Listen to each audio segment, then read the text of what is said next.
baca salah satu doa. Mungkin Bapak Ibu jamaah sekalian pasti hafal. Doa tidur. Dan doa bangun tidur. Doa tidur, Bismikallahumma amutu wa ahya. Ada banyak berbagai macam riwayat, tapi singkatannya Bismikallahumma amutu wa ahya. Kemudian doa bangun tidur, Alhamdulillah alladhi ahyana ba'da ma amatana wa ilaihin nusyur. Yang membuat saya penasaran, kenapa di judul doa namanya doa bangun tidur, doa tidur, tapi di dalam doa tidak ada istilah bangun tidur. Justru yang ada hidup dan mati. Membuat saya berfikir, apa maksudnya Bismikallahumma? Seharusnya Bismikallahumma tidur dan bangun. Alhamdulillah yang telah membangunkan sesudah tidur. Kenapa ada hidup dan mati? Ingin saya mencari tahu, sambil saya menemukan sebuah hadis yang sahih. Alhamdulillahilladzi radda ilayya ruhi wa afani fi jasadi wa adhina li bidzikri. Ini menjadi doa yang kedua, doa bangun tidur. Ketika saya baca, Alhamdulillah yang telah kembalikan ruhku, berarti ruh kita di mana saat tidur? Wa afiat di jasadku, dan diizinkan untuk bisa mengingat Allah Subhanahu wa taala.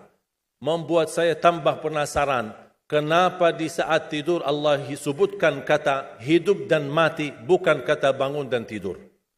Membuat saya jari dan gali tahu, mencari tahu, tidak menemukan hadis-hadis yang bisa menjawab penasaran saya. Subhanallah, ketika saya membaca Al-Quran, seperti biasa baca.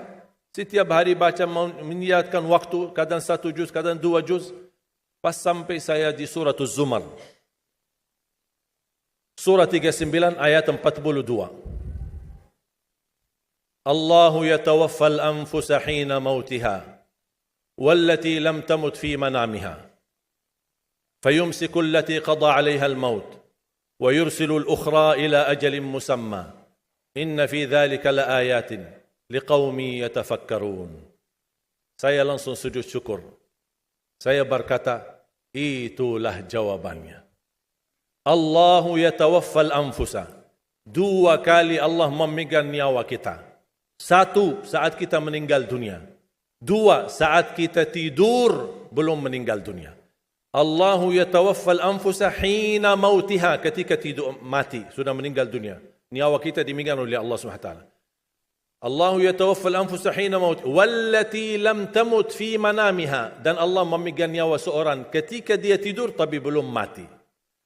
Kalau soal sudah dimegang nyawanya ketika mati sudah selesai. Tapi Allah jelaskan lebih detail lagi, persoalan megang nyawa seorang ketika tidur belum mati. Fayumsiku allati qada 'alaiha al-maut. Allah Subhanahu wa taala menahan nyawa yang sudah ditetapkan oleh Allah kematiannya. Makanya ada orang ketika bangunnya subuh sudah meninggal dunia. Ternyata dia termasuk fayumsiku allati qada 'alaiha al-maut. Wa yursilu al-ukhra, tahap yang kedua, wa yursilu al-ukhra ila ajalin musamma, yang belum ditetapkan kematian, Allah kembalikan nyawanya untuk di waktu yang ditentukan dan ditetapkan oleh Allah Subhanahu wa taala. Itu beristiwa setiap malam Bapak Ibu. Dimegang nyawa kita dan dilepas. Bisa jadi ketika dimegang dipertahankan, tidak dilepas. Ini beristiwa menghadapi proses kematian setiap malam ketika tidur. Inna fi dzalika laayatil liqaumin yatafakkarun. Mana orang yang berfikir, itu tanda kebesaran Allah bagi kaum yang berfikir. Ketika saya baca buku-buku doa, ternyata saya menemukan doa yang hampir sama mentakwilkan ayat ini, tapi menjadi bentuk sebuah doa yang cukup panjang, tapi sangat indah. Apalagi kalau bisa kita menikmati dan menghayati isinya. Menjadi salah satu doa tidur. Tadi doa tidur ada 1 kan? Bismikallahumma amutu wa ahya. Doa bangun tidur ada 2. Alhamdulillahilladzi ahyana ba'da ma amatana wa ilaihin nusyur. Itu umum. Ada 1 lagi, Alhamdulillahilladzi radda ilayya ruhi wa afani fi jasadi wa adhina li bidzikri. Terus saya menemukan doa, ternyata doa tidur ada 2. Selain Bismikallahumma amutu wa ahya, ada Bismika Rabbi wada'tu jambi. Dengan namamu ya Allah aku berbaring. Wa bika arfa'hu, dengan namamu aku angkat. Fa in amsakta nafsi, ya Allah, kalau nyawaku dipertahankan malam ini, farhamha, rahmatilah ya Allah. Wa in arsaltaha fahfadha, Kalau dilepaskan nyawaku, jagalah diriku sebagaimana terjaga dirinya hamba-hamba yang salih. Ketika saya baca dan setiap malam bisa merasakan Bismika Rabbi wada'tu jambi wa bika arfa'hu fa in amsakta nafsi farhamha. Ketika saya baca fa in amsakta nafsi farhamha, saya bisa merasakan ketika Allah wafatkan saya malam itu. Dan saya sangat memohon rahmatilah aku ya Allah. Ketika saya sendirian saat dimandikan, saat saya sendirian saat saya dikuburkan, saya sendirian saat disalati, saya sendirian saat dihisab, saya sendirian saat menghadapi munkar nakir, saya sendirian saat mereka mengucapkan man rabbuka, ma dinuka, man nabiyuka. Kalau bukan rahmatmu ya Allah, saya tidak akan bisa apa-apa. Saya tidak bisa nyaman, saya tidak bisa selamat, saya tidak bisa bahagia. Bagaimana kuburan yang sempit dan gelap bisa menjadi kun fayakun rawdatum min riyadil jannah, taman dari taman surga. Bahkan Allah tunjukkan posisi kita di surga. Makanya seorang hamba yang bisa melihat posisinya di surga, dia berteriak, Ya Allah, aqimis sa'ah, segerakanlah datangnya hari kiamat. Sebaliknya orang-orang yang na'udzubillah, ketika disempitkan kuburannya, bertambah gelap, bertambah hitam, belum lagi turun azab, ditunjukkan posisinya di neraka di sampingnya, dan dia berteriak, Ya Allah, la tuqimis sa'ah, janganlah terjadi hari kiamat. Sudah aku disiksa di sini, sudah cukup, apalagi akan disiksa nanti di hari kiamat. Makanya ketika saya baca Bismika Rabbi wada'tu jambi wa bika arfa'hu fa in amsakta nafsi, ya Allah, kalau memang nyawaku malam ini dipertahankan, rahmatilah ya Allah, karena prosesnya panjang. Ketika Uthman bin Affan disebutkan surga dan neraka, tidak pernah nangis. Tapi ketika dibahas kuburan, 3 malam tidak bisa tidur. Kata beliau, Al-qabru awwalu manazilil akhirah. Kuburan itu langkah awal ke akhirat. Kalau itu lulus, lancar, bahagia, selamat, insya-Allah lebihnya aman dan sambil menuju ke surga. Tapi kalau kuburannya menderita, menjadi tersiksa, menjadi pahit dan tidak bisa nyaman, tidak akan bisa nyaman lebihnya dan selanjutnya, na'udzubillah min zalik. Wa in arsaltaha ya Allah, kalau memang kami di malam ini masih ditetapkan, masih punya umur dan dilepaskan nyawa kami masih diizinkan untuk beraktivitas dan beribadah, mendekatkan diri kami kepadamu ya Allah. Kita ingat, fahfadha, jagalah dirimu, karena kami takut juga mengulangi dosa. Kami takut lagi mengulangi kesalahan. Kami takut menjadi orang yang suka selalu masbuk atau ketiduran dari salat. Kami suka terlalu banyak kelemahan dan kebodohan kami. Kami tidak mau ya Allah. Jagalah diri kami sebagaimana terjaga dirinya hamba-hamba yang salih. Wallahi jamaah sekalian, saya usulkan kalau bisa hafal doa ini, karena sangat indah, hayati maknanya, dalami isinya, agar kita tidur dan kita merasakan tergantung diri kita dengan rahmat Allah Subhanahu wa taala.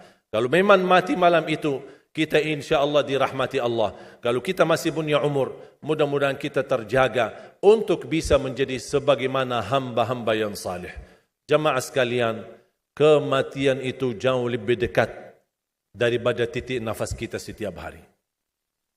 Bahagialah seorang yang bisa sisahkan amalannya, yang bisa membuka buku amalannya walaupun dia mati, tapi terus disalurkan pahala, sedekah jariahnya tidak terputus. Sepengalaman saya, dan saya belajar, tidak pernah saya menemukan amalan sehebat untuk mendukung dan mewakaf Al-Quran. Al-Quran untuk dibelajari, Al-Quran untuk dihafal. Saya memiliki harapan yang sangat tinggi, insya Allah Indonesia, sepanjang apapun kegelapan, sepanjang apapun kegelapan kezaliman, sepanjang apapun kehilangan keadilan, insya Allah akan datang satu saat terbitnya matahari adil. Dan insya Allah Indonesia akan menjadi negara Al-Quran. Saya bisa meyakinkan gitu, karena saya telah merasakan bagaimana di Turki. Turki negara sekuler, yang ratusan tahun serangi Islam, ratusan tahun menabaikan Islam. Tidak boleh kumandangkan azan dalam bahasa Arab, tidak boleh ada rumah tahfiz, tidak boleh ada pesantren, tidak boleh belajar agama, tidak diberikan anak-anak kita bisa belajar dengan sendirinya Al-Quran. Semuanya dilarang dengan keras. Bahkan terancam orang-orang yang melanggar aturan itu. Allah Subhanahu wa taala melahirkan seorang presiden yang bisa membaca Al-Quran. Coba buka di YouTube bacaan Erdogan bagaimana. Itu dilahirkan dari negara sekuler. Saya bisa meyakinkan insya-Allah 1 juta menghafal Al-Quran. Dan bapa ibu mudah-mudahan masih punya umur akan mendengar pengumuman besar. Imam besar salat Idul Fitri dan Idul Adha sekaligus khatib adalah Presiden Republik Indonesia menghafal Al-Quran. Itu yang saya yakini. Dan saya tidak pernah merasa lelah.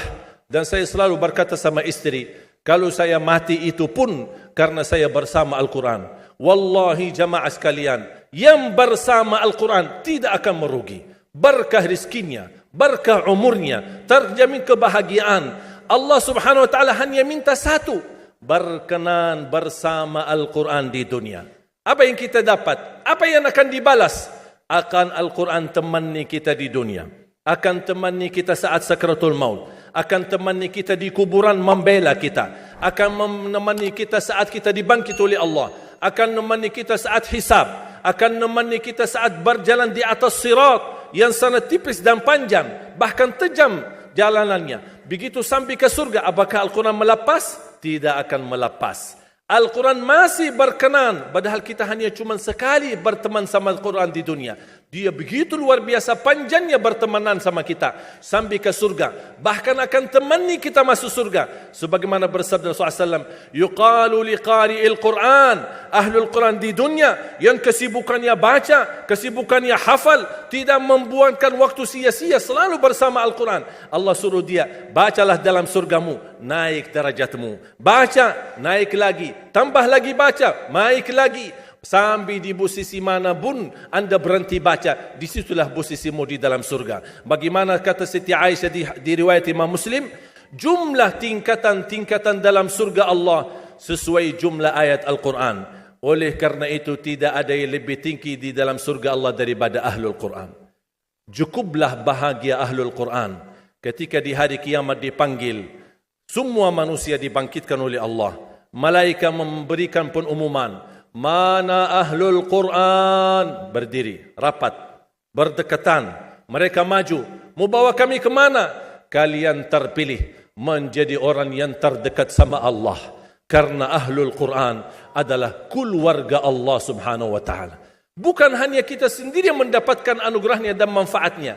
Semua keluarga kita, termasuk orang tua kita dan orang yang ada di sekitar kita. Makanya jemaah sekalian, kalau anda gagal penghafal Al-Quran, anakmu pun gagal penghafal Al-Quran, jangan sisahkan walaupun saham menjadi saksi baik di hadapan Allah. Ya Allah, saya belum hafal, anakku gagal penghafal Quran, tapi insya Allah hartaku, usahaku, pikiranku, tenagaku bisa terus memperjuangkan Al-Quran. Apa saja, ya Allah, insya Allah menjadi saksi baik. Dan nanti di hari kiamat, insya Allah kita bersama Ahlul Quran mendapatkan syafaatnya Al-Quran di hari kiamat. Kita sangat membutuhkan ayat-ayat yang dikumandangkan ketika meninggal dunia. Insya Allah setiap satu huruf akan disalurkan 10 kebaikan. Mudah-mudahan semua yang hadir diberikan kemuliaan dan keanugerah dari Allah menjadi Ahlul Quran, penghafal Al-Quran, penghayati Al-Quran, para pencinta Al-Quran, berakhlak-akhlakul Quran. Ya Allah, aku mohon atas izinmu ya Allah, kami bersama-sama bertemu di masjid ini. Berilah kepada kami kemuliaan bersama-sama bersama Ahlul Quran di dalam surgamu ya Allah, ya Dzal Jalal wal Ikram, ya Arhamar Rahimin, ya Arhamar Rahimin. Anugerahlah kepada kami anak dan keturunan penghafal Al-Quran, anak dan cucu penghafal Al-Quran yang mampu menjaga nama baik keluarga kami, yang mampu membanggakan kami di hadapanmu hari kiamat, yang mampu menhadiahkan mahkota untuk kedua orang tua kami. Birahmatika ya Arhamar Rahimin. Ya Allah, maafkan kalau kami tidak berhasil menjadi penghafal Al-Quran. Tapi ya Allah, kami kurbankan nyawa kami, harta kami, usia kami, tenaga kami, pemikiran kami, ilmu kami untuk Al-Quran, agar Indonesia ke depan menjadi negara Al-Quran, agar Indonesia menjadi contoh terbaik untuk mata dunia, agar bisa kita melahirkan. Karena saya meyakinkan ya Allah, dan kami semua meyakinkan, terjamin masa depan Indonesia baldatun tayyibatun wa rabbun ghafur kalau selalu bersama Al-Quran. Ighfir lana wa liwalidina wa li jami'il muslimina wal muslimat wal mu'minina wal mu'minat al ahya'i minhum wal amwat. Rabbana atina fid dunya hasanah wa fil akhirati hasanah wa qina adzaban nar. Wa sallallahu ala sayyidina wa nabiyyina Muhammad wa ala alihi wa sahbihi wa baraka wa sallam. Walhamdulillahi rabbil alamin. Subhanakallahumma wa bihamdik, ashhadu an la ilaha illa ant, astaghfiruka wa atubu